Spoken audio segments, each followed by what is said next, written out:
Start कीजिए इसको।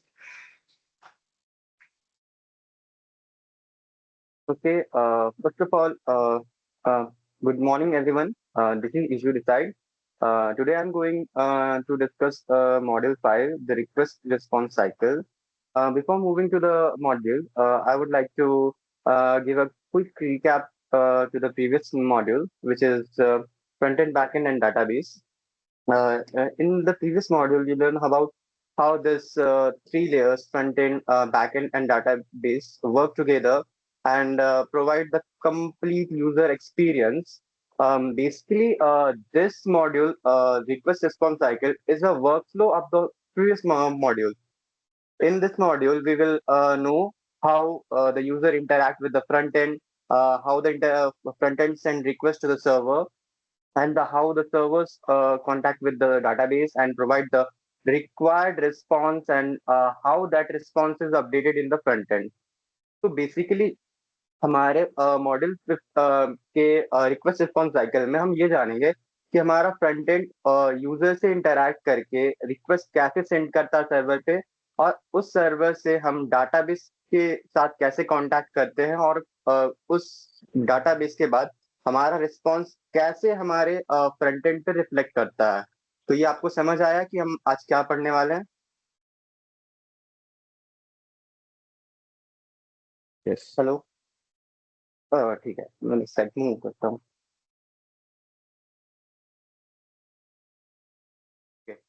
तो हम अब हम जानेंगे कि यूजर जब एक बटन को क्लिक करता है तब एक्चुअली होता क्या है। पर इजंट इतना सिंपल नहीं है कि लाइक बटन क्लिक किए और वर्क्स हो गया। बटन के पीछे भी बहुत सारी चीजें वर्क करती हैं। लाइक यूजर जब एक बटन क्लिक करता है तो वो सिर्फ फ्रंट एंड पे होता है, लेकिन उस फ्रंट एंड के बैक साइड में बहुत सारी चीजें वर्क करती हैं। लाइक फ्रंट एंड वैलिडेट करता है पहले कि हाँ सारे रिक्वायर्ड जो इनपुट्स हैं वो फिल्ड हैं कि नहीं है। उसके बाद वो जो रिक्वेस्ट है वो सेंड करता है बैकएंड के पास एचटीटीपी रिक्वेस्ट के साइड में।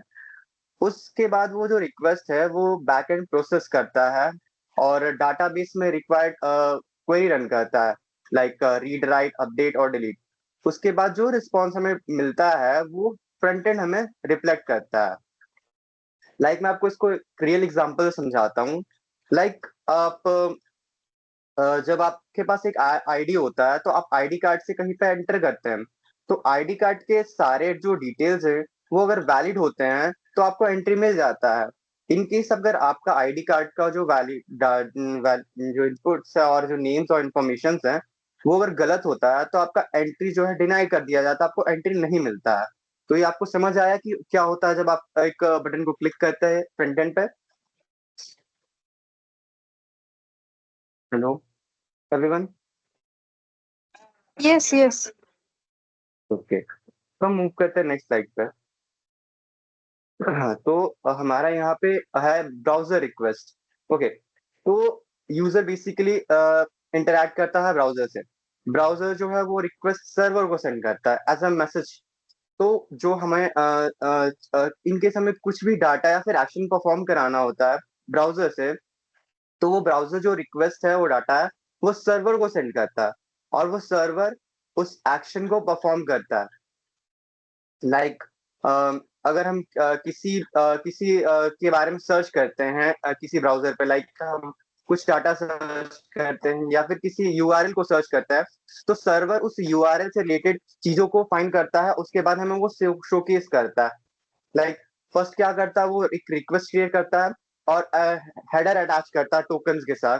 हेडर में क्या होता है कि आपका जो बेस यूआरएल है और आपका जो इन्फॉर्मेशन है, ऑथेंटिकेशन या फिर टोकन होते हैं, उनको वो अटैच करता है और वो सेंड करता है सर्वर के पास। और सर्वर जो है वो डाटा को रिसीव करके आपको रिस्पॉन्ड के थ्रू वापस सेंड करता है, और आपका जो फ्रंट एंड है वो अपडेट होता है उस रिस्पॉन्स के बिहाफ पे। इसको एग्जांपल से समझते हैं, क्लियर करते हैं ज्यादा। अम, जैसे कि एक यूजर है, उसे एक एप्लीकेशन सेंड करना है अपने ऑफिस में। तो वो जो एप्लीकेशन है वो डायरेक्ट उस ऑफिस में सेंड नहीं करेगा। वो क्या कर रहा है कि एक कुरियर बॉय को अपना एप्लीकेशन दे देता है। तो बेसिकली जो कुरियर बॉय है ये ब्राउजर है जिससे यूजर इंटरैक्ट कर रहा है।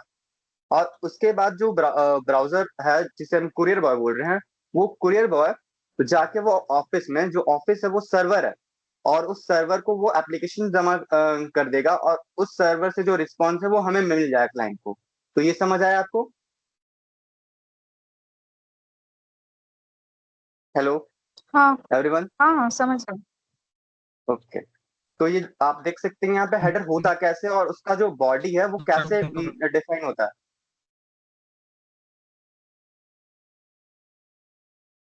ओके, अब हमारा आया सर्वर प्रोसेसिंग, जो मेन है। सर्वर प्रोसेसिंग में क्या होता है, जब हम रिक्वेस्ट सेंड कर देते हैं सर्वर को, उसके बाद ये सारी चीजें होती हैं। तो इसमें क्या होता है, लाइक पहले वो वो पहले सर्वर रिसीव करता है क्लाइंट के रिक्वेस्ट को, और उसको वैलिडेट करता है कि क्या ये अप्रोप्रिएट है, इंफॉर्मेशन है कि नहीं है। उसके बाद क्या करता है, राउट मैचिंग करता है। इसमें क्या होता है, मतलब कि अगर आपका जो क्लाइंट ने यूआरएल जो आपको रिक्वेस्ट में सेंड किया है, उससे डिफाइन कोई एंड पॉइंट या फिर राउटर, लाइक यूजर ने www.google.com सर्च किया, तो ब्राउजर पे www.google.com सर्च किया है, तो ब्राउजर अगर सर्वर पे www.google.com होगा तभी वो वहां पे जाएगा। इनकेस अगर वो नहीं होता है तो वहां पे वो जाएगा ही नहीं, इनवैलिड ये लिंक दिखाएगा। तो ये होता है राउट मैचिंग में। अगर यूआरएल जो है वो अगर डिफाइंड है उसका कोई एंड पॉइंट, तो वो वहां पे राउट कर देगा आपको, अगर नहीं होगा तो वो नहीं जाएगा वहां पे। उसके बाद होता है आपका किसको किसको एक हाँ, क्वेश्चन था। यहाँ पे जो आप www डॉट बोल रहे हो, ये क्या है? वर्ल्ड वाइड वेब है वो। ये वो क्या कर रहा है यहाँ पे, उसका क्या काम है? हाँ, लाइक वो राउट करता है आपको इस सर्वर पे, और वो करता है आपको इन एक कलेक्शन ऑफ वेब पेजेस है वहां पे, आपको जो वेब पेज है उसको फाइंड करके देता है वहां पे। कि ठीक है। अब उसके बाद सेकंड में जो होता है ऑथेंटिकेशन होता है। ऑथेंटिकेशन में क्या होता है, आपका जो यूजर के डाटा है, जो मैंने बोला था हेडर्स में अटैच होके जाते हैं, कि आपका जो इनपुट रहता है, लाइक ईमेल और पासवर्ड और टोकन्स, वो यहाँ पे वेरीफाई करता है कि वो जो है जेन्युइन है या फिर नहीं है। ठीक है। और उस ऑथेंटिकेशन के बिहाफ पे आपको ऑथराइजेशन क्या मिली है, लाइक आपके ईमेल और पासवर्ड से आपको क्या क्या ऑथेंटिकेशन मिली है, क्या क्या परमिशन मिली है, वो यहाँ होता है। लाइक इससे मैं इसको एग्जाम्पल से समझाता हूँ। ऑथेंटिकेशन को थोड़ा और अच्छे से समझाता हूँ और पूछते चल लो, अच्छा, मतलब मैं श्योर कि समझ में आ रहा है आपके लिए। ओके, मैं क्लियर करता हूँ। ऑथेंटिकेशन और ऑथराइजेशन में डिफरेंस ये होता है, ऑथेंटिकेशन यूजर का इंफॉर्मेशन होता है। लाइक इसे मैं एक एग्जांपल से समझाता हूँ। लाइक एक रोल बेस्ड वेबसाइट में जाते हैं, जिसमें पर्टिकुलरली क्लाइंट्स को अलग अलग रोल असाइन होता है। लाइक एक मैनेजर है, कोई अकाउंटेंट है, कोई ऐसे। तो सारे जो अलग अलग हैं मैनेजर्स, उनके अलग अलग रूल बेस्ड डिसाइड है, और उस रूल बेस के अकॉर्डिंग वो काम कर सकते हैं। उससे ज्यादा वो काम नहीं कर सकते हैं। अकाउंटेंट है, उसके पास एक्सेस है कि वो मनी का मैनेजमेंट करेगा, और एचआर के पास है, वो हायरिंग का मैनेज करेगा। तो एचआर जो अकाउंटेंट वाला काम नहीं कर सकता है, तो ऑथराइजेशन में हो गया कि किस यूजर को क्या एक्सेस है, वो क्या काम कर सकता है, उसको परमिशन क्या है। ये समझ आया आपको ऑथराइजेशन और ऑथेंटिकेशन में? हाँ ठीक है। यस। डाटा वैलिडेशन, तो इसके रुको, बाद जो डाटा इसको वसीम, आपको समझ में आया क्या ऑथेंटिकेशन और ऑथोराइजेशन? हाँ भाई। बताइएगा थोड़ा। ऑथेंटिकेशन ये होता है कि जैसे कि हम ये हमको क्या अलाउ हो रहा है, मतलब कि हम लॉगिन है नहीं है, कि मतलब कि यूजर लॉगिन है कि नहीं है। और ऑथराइजेशन ये है कि हमको किस चीज का एक्सेस प्रोवाइड है कि नहीं, हम क्या कर सकते हैं वहाँ पे। मतलब ऑथेंटिकेशन और नॉर्मल बात में बोले तो मतलब process of verifying who the user is, मतलब यूजर को वेरीफाई करता है क्या है, कौन है। और जहाँ पे ऑथराइजेशन का बात करें तो मतलब वो यूजर अलाउड टू डू क्या है, मतलब वो क्या कर सकता है, उसको ऑथराइजेशन बोलता है। ठीक है। ओके, मैं मूव करता हूँ आगे। लाइक उसके बाद हम क्या करते हैं, डाटा वैलिडेशन करते हैं। लाइक यूजर ने जो डाटा फिल्ड किया है, लाइक एक फॉर्म में हमने अपना नेम, ईमेल, पासवर्ड फिल किया है, और वो सारे डाटा वैलिड हैं या फिर नहीं है, उस डाटा के बिहाफ पे हम नेक्स्ट मूव करते हैं। अगर वो डाटा अगर वैलिड नहीं है तो उसे एरर शो किया जाएगा, फिर रिस्ट्रिक्ट किया जाएगा। अगर वो वैलिड है तो उसे एक्सेस ग्रांट कर दिया जाएगा। उसके बाद क्या होता है कि हमारा बिजनेस लॉजिक वर्क करता है। मतलब एप्लीकेशन जो है वो रूल्स और ऑपरेशन पे वर्क करता है। तो इसमें क्या होता है कि वो डिसाइड करता है कि आगे जो प्रोसेस है और बिजनेसेस है वो काम करना है या फिर नहीं करना है, ये इसमें डिसाइड करता है। लाइक रूल एक सेटेड है, उसमें वो डिसाइड करेगा जो डाटा उसे मिला है कि उससे उसे क्या आगे फर्दर प्रोसेस करने हैं। बिजनेस लॉजिक का ये पर्पस होता है। उसके बाद वो क्या करेगा कि वो डाटा क्वेरीज रन करेगा और डाटाबेस से एक्सेस करेगा इन डाटा को। अगर वो सारी इंफॉर्मेशन सही है, उस बिहाफ पे उसे वैलिडेशन मिल गया कि हाँ ये जेन्युइन यूजर है, उसे हम ग्रांट कर देंगे डाटाबेस। और उससे जो परफॉर्म करना है एक्शन डाटाबेस पे, लाइक इंसर्ट करना है, अपडेट करना है, डिलीट करना है, वो उसे परफॉर्म करेगा। उस परफॉर्मेंस के बाद जो उसे रिस्पॉन्स मिलेगा वो हम रिस्पॉन्स उसे वापस सेंड कर देंगे और ये रिस्पॉन्स जो है आपका यूआई पे रिफ्लेक्ट होगा। Is that clear? Yes yes clear. ठीक है, अब हम आते हैं अपने मेन पे जो सबसे इंपॉर्टेंट है, data base query a critical interaction. इसमें क्या होता है, लाइक मैंने अब इससे पहले बोला था कि जो हमारा बैकएंड है वो इंटरैक्ट करता है डाटाबेस के इशू साथ। तो बेसिक इशू यस क्वेश्चन भी पूछते चलिए, लाइक कि इन लोग से पूछे क्वेरी क्या होता है, इज देयर एनीवन, ऐसे कुछ। Okay okay. आपको आप लोगों में से किसी को डाटाबेस और क्वेरीज का आइडिया है?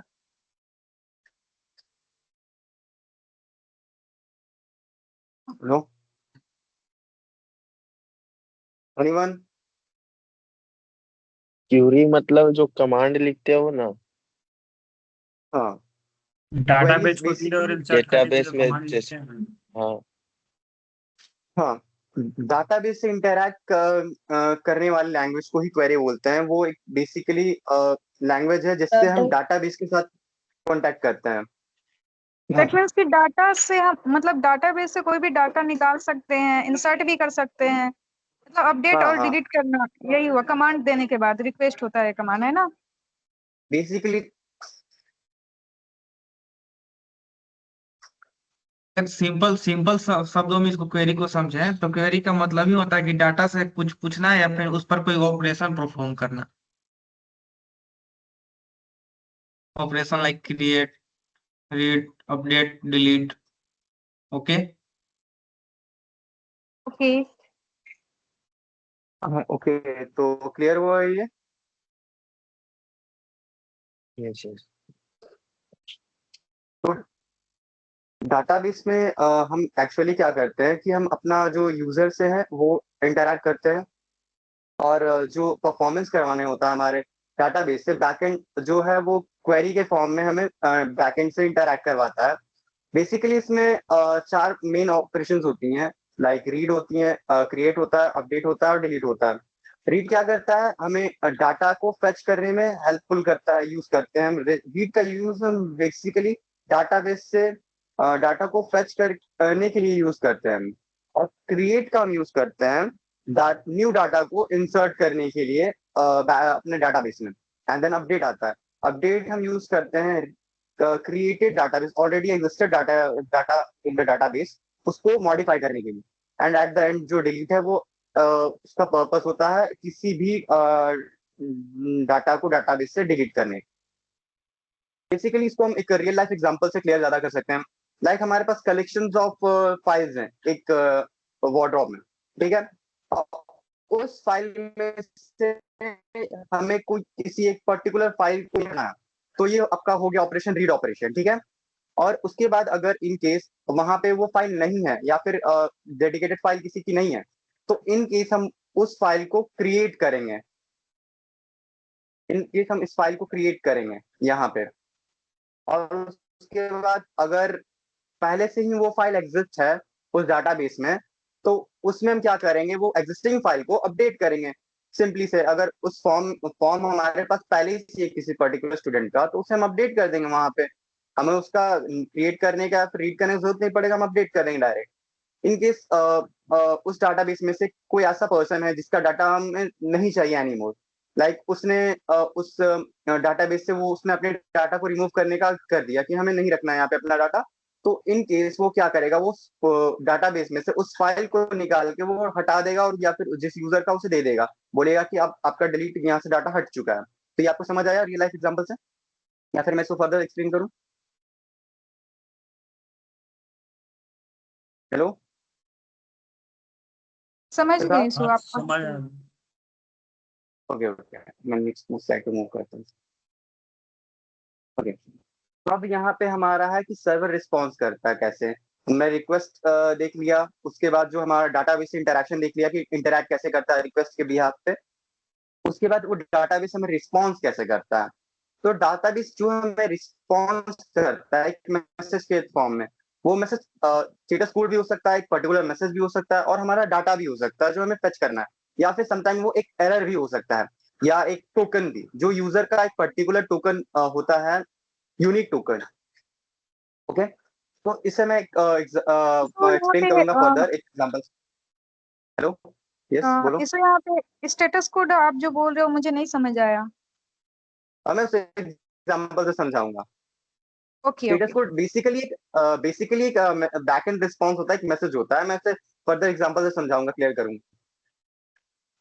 ओके, तो ये देख सकते हैं स्टेटस कोड के बारे में यहाँ पे लिखा हुआ है, network task concept and browser dev tools. Like हम अपने ब्राउजर में डेव टूल्स का इस्तेमाल करके नेटवर्क स्टेटस को और स्टेटस कोड को देख सकते हैं। मल्टीपल स्टेटस कोड होते हैं, लाइक 200 जो होता है वो ओके का होता है, लाइक सक्सेसफुल रिट्रीवल का।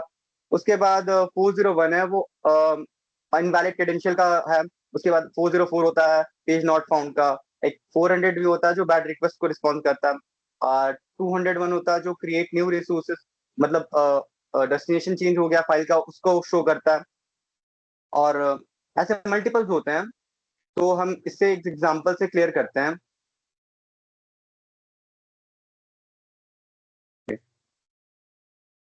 मिनट इशू, स्टेटस कोड आपको समझ आया क्या? नहीं, मुझे अब तक तो नहीं समझ आया। ठीक है, स्टेटस कोड ओके, अगर हम अच्छे से बात करें तो क्या होता है, सर्वर का वो रिस्पॉन्स होता है जो बताता है कि रिक्वेस्ट हमारी सक्सेसफुल हुई, फेल हुई, या कोई एरर आया। लाइक कि जैसे इसने बताया कि 200 करके जो आता है वो रिक्वेस्ट सक्सेसफुल का होता है। 404 जो यूजर के साइड से हमारा एरर होते हैं, गलत इनपुट डाल देते हैं वो। और 500 जो इंटरनल सर्वर एरर होता है वो सर्वर का एरर होता है। तो स्टेटस को उसको बोलते हैं। मतलब तो सक्सेसफुल हो गया तो वो स्टेटस कोड भी है, अगर सक्सेसफुल हुआ तो भी है और एरर हुआ तो भी, दोनों स्टेटस कोड हाँ ही है, हाँ मतलब जो हाँ रिस्पॉन्स आए। ओके ओके, हाँ, अलग अलग स्टेटस कोड ये देख सकते हैं आप यहाँ पे, लाइव देख एग्जांपल सकते हैं समझा रहे हैं। लाइव एग्जांपल में दिखाता हूँ। देख सकते हैं जैसे हम पेज अपना रिफ्रेश करेंगे तो यहाँ सारे जो स्टेटस है वो लोड हो जाएंगे। 304 एंड 304 एंड 200 मल्टीपल्स। लाइक हमारा जो वेबसाइट है वो कंप्लीटली वर्क किया और सारी चीजें वर्केबल हैं, इसीलिए 200 स्टेटस है। मैंने पहले बताया 200 का करता है। तो ये सारी चीजें कंप्लीटली वर्क कर गए हैं, ठीक है। इन केस अगर मैं एक ऐसे वेब पेज को व्यू करता हूँ जो इस पेज में है ही नहीं, या फिर इस वेबसाइट में है ही नहीं, लाइक मैं मेंस सेक्शन में हूँ तो आप देख सकते हैं कैटेगरी मेंस में आया तो वो स्टेटस कोड 200 ओके है। लेकिन इन केस अगर मैं यूआरएल में कुछ चेंजेस तो पर्टिकुलरली यूजर करता ही है, आप एंटर करते हैं। उसके बाद आप देख सकते हैं स्टेटस कोड 404 नॉट फाउंड का एरर आ गया। मतलब कि ये जो पेज मैंने सर्च किया है मेंस के बाद जो एफडीसी लगा दिया मैंने, वो यहाँ पे एक्चुअली एग्जिस्ट ही नहीं कर रहा है, इसीलिए वो 404 का एरर दे मुझे शो कर रहा है। वो आपको समझ आया कि स्टेटस कोड क्या होता है, कैसे वर्क करता है। ये एक्चुअली बैकएंड से जो रिस्पॉन्स आता है उसे कोड के फॉर्मेट में हमें शो करता है कि एक्चुअली है क्या। उस कोड को हमें समझना होगा। कोड पर्टिकुलर सारे कोड्स के मतलब होते हैं कि इस कोड का मतलब ये होता है, इस कोड का मतलब ये होता है, जो मैंने पहले बताया आपको। तो आपको समझ आया कि ये कैसे वर्क करता है? Yes yes. ठीक है। हाँ समझ आ गया।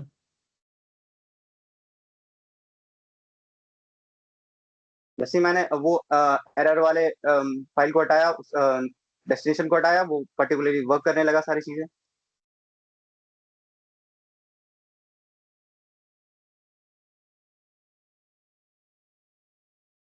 ओके, तो ये आपको समझ आया। इसको मैं एक रियल लाइफ एग्जांपल से ज्यादा क्लियर कर दूंगा।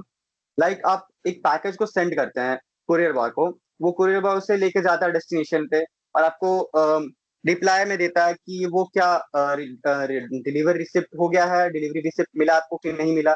लाइक जो जिसे हमने डिलीवर किया डेस्टिनेशन पे, वो पैकेज को रिसीव किया है कि नहीं किया। रिसीव करने के बाद आप किसी भी कुरियर बॉय को ओटीपी देते हैं, तो वो एक अश्योरेंस होता है कि हाँ, डिलीवर जो आपने पैकेट किया था वो पर्टिकुलरली आपका डेस्टिनेशन पहुंच चुका है, कंप्लीटली डिलीवर हो चुका है।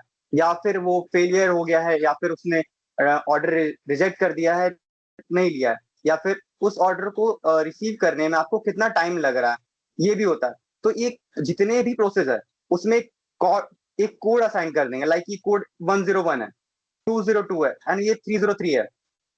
अगर इन तीनों केसेस में से किसी भी केस पे वो फेल करता है, तो वो डायरेक्टली हमें वो कोड दे देगा। लाइक 101 कोड हमें रिटर्न कर देगा कि आपका जो डिलीवरेशन है वो डेस्टिनेशन पे नहीं पहुंचा है।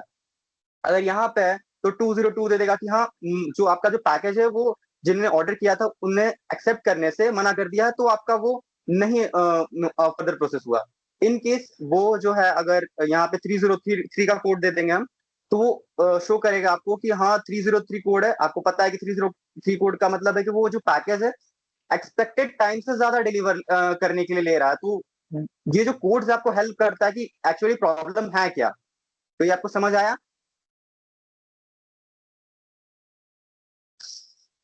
Hello everyone, hello sir.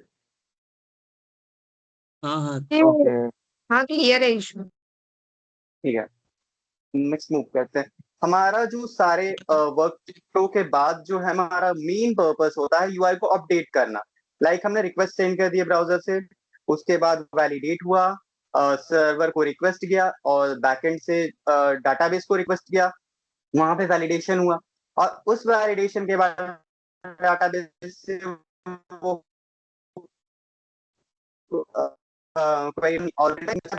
अब उस रिस्पॉन्स के बिहाफ पे हमारा जो यूआई है वो कैसे रिएक्ट करता है, वो भी एक नेसेसरी रोल है इसमें। लाइक इन केस अगर हमारा बैकएंड से डाटा आ चुका है और हम उसे अच्छे से रिफ्लेक्ट नहीं कर पा रहे अपने वेबसाइट पे, तो ये भी एक प्रॉब्लम है। इन केस आप रियल लाइफ एग्जांपल से लें, अगर एक ऑर्डर मिलता है, किसी भी पर्सन को एक ऑर्डर प्लेस करता है वो, तो वो एक ऑर्डर कंफर्मेशन मैसेज के साथ टिक का एक साइन आता है यूआई में। तो अगर वो नहीं देगा बैकएंड या यूआई, तो वो जो क्लाइंट है वो सोचेगा कि उसका ऑर्डर प्लेस नहीं हुआ, वो मल्टीपल क्लिक्स कर सकता है इन केस। या फिर वो जब करता है तो वो एक कंप्लीट फॉर्म सबमिट हो गया, या फिर you had completely successfully logged in, वो मैसेज नहीं देंगे तो हो सकता है कि क्लाइंट मल्टीपल क्लिक्स करे लॉग इन पे और मल्टीपल एपीआई कॉल्स कर दे, जिसमें प्रॉब्लम हो सकता है हमारे वेबसाइट को। इसलिए हम एक यूआई फॉर्म में यूजर को देते हैं कि वो यूजर से अच्छा एक एक्सपीरियंस मिल यूआई वेबसाइट से एक अच्छा एक्सपीरियंस ले सके यूजर। तो ये आपको समझ आया कि यूआई अपडेट क्यों इंपॉर्टेंट है? हेलो, भाई नेम इशू तुम किसी से पूछो। चलिए, इशू मुझे किसी का नेम दिख नहीं रहा है। इशू इनको एक बार सिद्धार्थ, समझाइए थोड़ा अच्छा से। अच्छा मैं एग्जांपल से समझाऊंगा फर्दर में। ओके, तो लोडिंग स्टेट में क्या होता है, मैंने पहले ही बताया कि यूआई अपडेट बहुत नेसेसरी रोल प्ले करता है यूजर एक्सपीरियंस में। किसी भी क्लाइंट का एक्सपीरियंस जो है वो यूआई पे ही डिपेंड करता है। एक अच्छा यूआई जो है वेबसाइट का, वो एक यूजर को अच्छा एक्सपीरियंस देता है और एंगेजमेंट बढ़ाता है आपकी वेबसाइट का। तो अगर इन केस आप डाटा फेच कर रहे हैं किसी भी एपीआई से या फिर बैकएंड से ही डाटा लोड कर रहे हैं, तो वो जो कुछ टाइम लेता लोड होने में, या फिर एपीआई जो फेच करने में कुछ टाइम लेता है, ऑब्वियसली लेता ही लेता है। अगर वो बड़े डेटाबेस से या फिर बड़ा एपीआई कॉल है, तो वो ऑब्वियसली कुछ टाइम लेगा। उस टाइम में rather than showing a blank page or something went wrong or not found kind of errors, we show animations like loading screen or something. इसे मैं एग्जांपल से क्लियर करता हूँ। ये एक वेब पेज है, इसमें एपीआई से ये पोस्ट फेच होती हैं, ठीक है। इसमें हम जब भी लोड करेंगे तो एक लोडिंग स्क्रीन शो करेगा। इन केस अगर हम वो लोडिंग स्क्रीन नहीं देंगे तो वो एक अजीब सा नेसेसरी चीज में होगा, लाइक ये जो है वो लोड नहीं देंगे या फिर नोट फाउंड का आएगा। वैसे हटा के एक बार दिखाता हूँ आपको।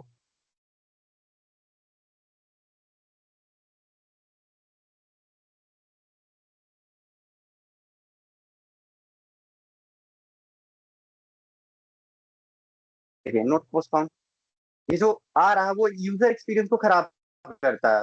तो इस सिनेरियो से बचने के लिए हम लोडिंग पेज को इस्तेमाल करते हैं कि लाइक यूजर को एक अच्छा सा एक्सपीरियंस मिले कि हाँ लोड हो रहा है, या यूजर कंफ्यूज ना हो कि हम कुछ गलत कर रहे हैं वेबसाइट पे या फिर हमारा वेबसाइट वर्क नहीं कर रहा प्रॉपरली।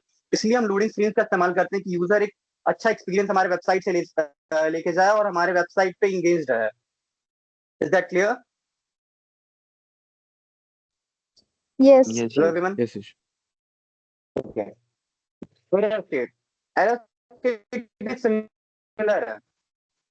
अगर हमारा मैंने जैसे पहले दिखाया कि वो नॉट फाउंड का दिखा रहा शो कर रहा था, वो भी एक फॉल बैक यूआई में ही है। अगर वो नहीं आता है तो वो कंसोल पे या फिर कहीं पे आपको एरर शो करेगा कि बहुत सारी प्रॉब्लम्स हो गई या फिर अननेसेसरी कोड शो करने लगे, जो जिससे यूजर का कुछ आइडिया ही नहीं हुआ कि वो क्या हो रहा है वेबसाइट पे।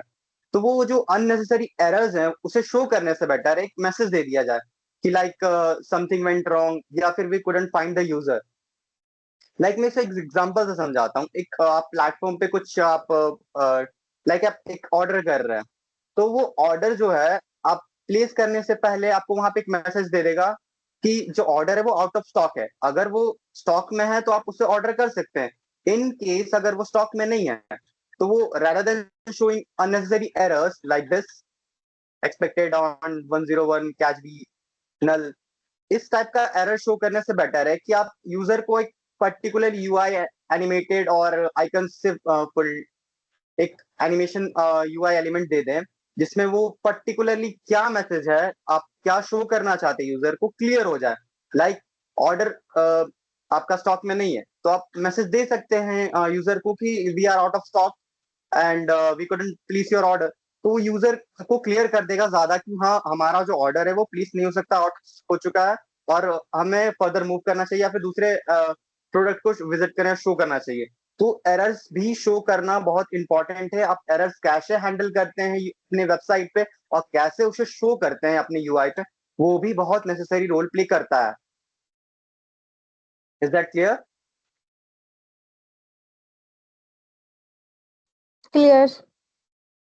Yes. अब लास्ट जो हमारा हो गया success state.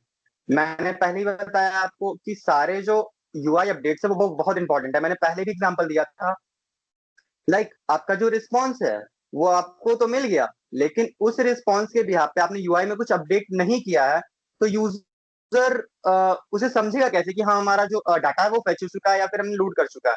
Like in case आप पेमेंट करते हैं तो पेमेंट पे ब्लैंक स्क्रीन दिखाना या फिर सिर्फ टेक्स्ट दे देना वो अननेसेसरी लगेगा कि पेमेंट नहीं हुआ और यूजर हो सकता है मल्टीपल पेमेंट्स का ट्राई कर दे। तो इन केसेस से बचने के लिए हम पेमेंट ऐप से एक वेरिफिकेशन टिक या फिर पेमेंट सक्सेसफुली एनिमेशन लगा देते हैं। इससे यूजर को ये पता चलता है कि हमारा जो पेमेंट है वो सक्सेसफुली रिट्रीव हो चुका है एंड हमें फर्दर एक्शंस लेने की जरूरत नहीं है। और हम बहुत सारे एक्शंस भी ले सकते हैं लाइक लॉगिन सक्सेसफुल के बाद हम डैशबोर्ड या फिर एक मैसेज शो कर सकते हैं लॉगिन सक्सेसफुल, उसके बाद डैशबोर्ड पे हमारा जंप करता है। पेमेंट कंप्लीट के बाद भी हम अपना यूआई लगा सकते हैं कि हाँ पेमेंट सक्सेसफुल हो चुका है।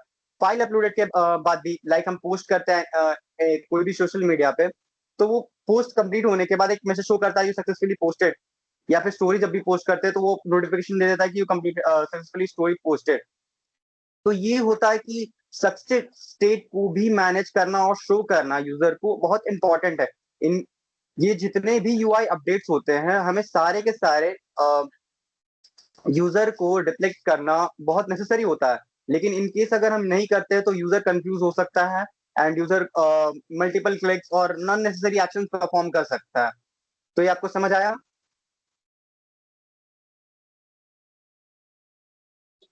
इशू इसमें मतलब Yes, यूआई अपडेट कैसे हो रहा है, क्या हो रहा है, नहीं समझ में आ रहा। मैं एग्जांपल एग्जांपल देता हूँ, मेरे पास फिर एग्जांपल है।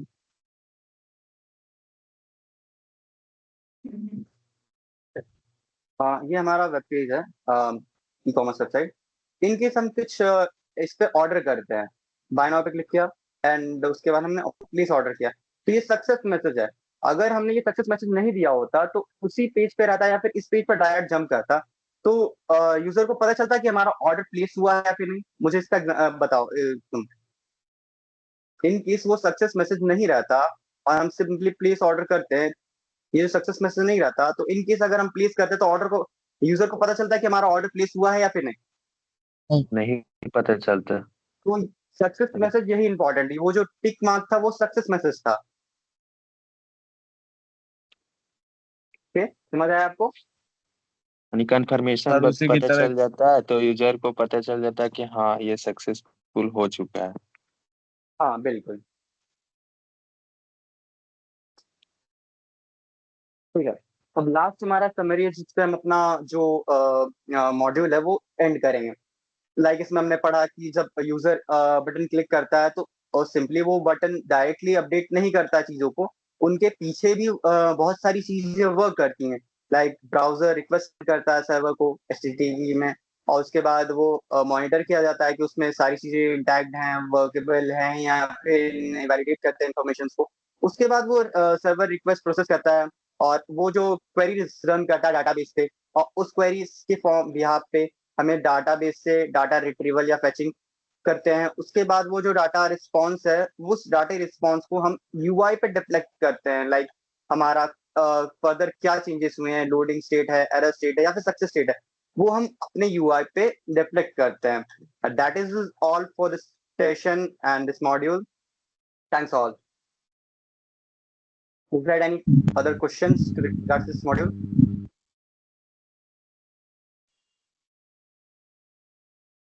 Hello everyone. ओके गाइस, तो तो कोई क्वेश्चन नहीं? कुछ भी क्वेश्चन है तो आप कर सकते हैं इश्यूज के।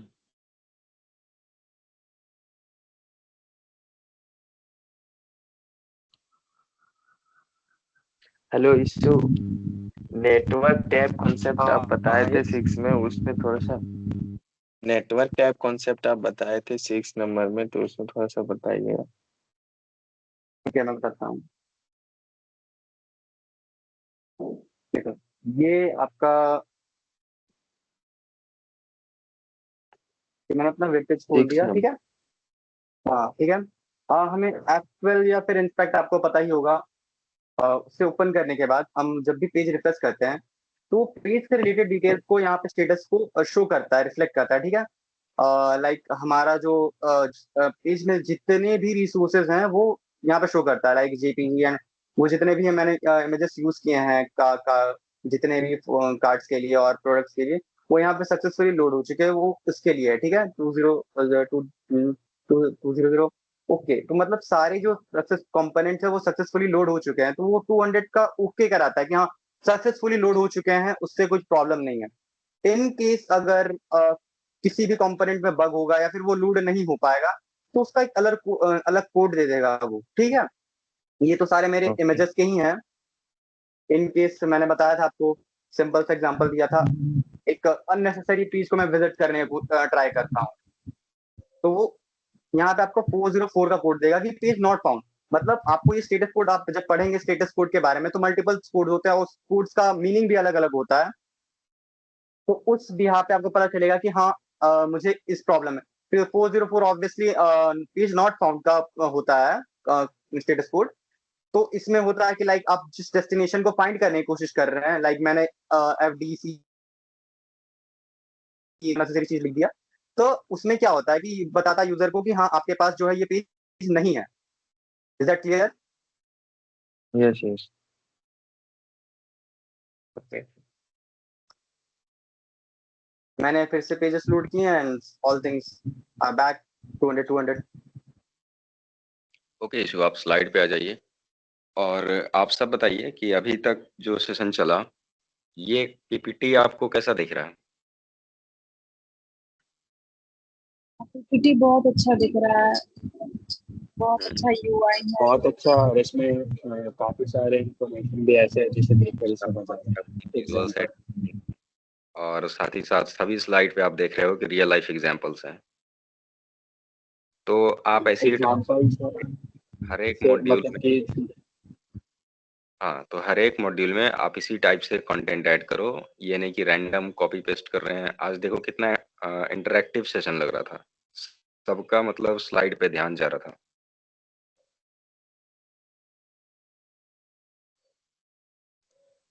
और स्लाइड से समझ भी आ रहा बस है, एग्जाम्पल रिलेट भी कर रहा हाँ, है। आप ऐसे चीज तो ऐड करो कि देख के उसका पर्पस पता।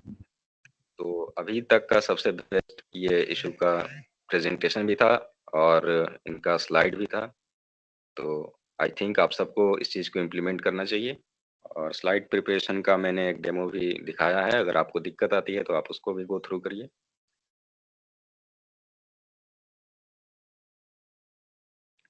Okay, so we can now stop the recording here.